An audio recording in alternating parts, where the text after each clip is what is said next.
En mars 1986, le palais de Buckingham annonçait les fiançailles du prince Andrew et de Sarah Ferguson. Après s'être dit oui le 23 juillet de la même année à l'abbaye de Westminster, le couple avait très vite souhaité fonder une famille. Ensemble, le duo a eu 2 filles, Béatrice d'York, née le 8 août 1988 et Eugénie d'York, née le 23 mars 1990.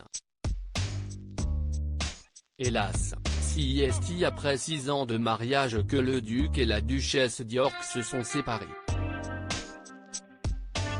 Alors les cousines des princes William et Harry n'avaient que 4 et 2 ans.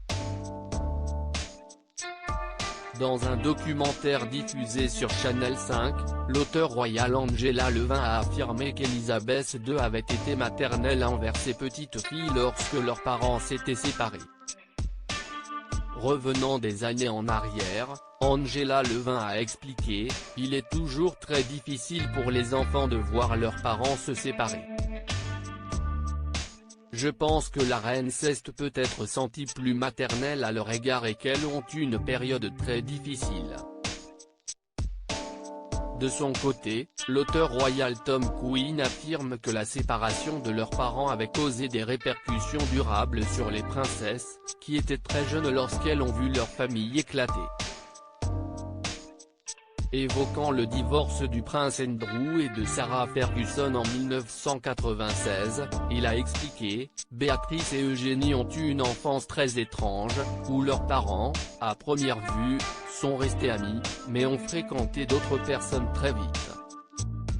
Et je pense que cela a probablement fait des dommages d'une manière subtile mais durable.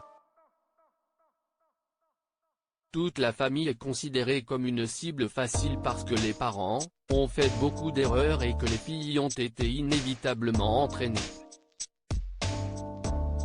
Béatrice et Eugénie au cœur des conflits familiaux suite à leur séparation, Sarah Ferguson a été contrainte de louer un certain nombre de maisons après avoir quitté Sunnings Hill Park où elle vivait avec le prince Andrew.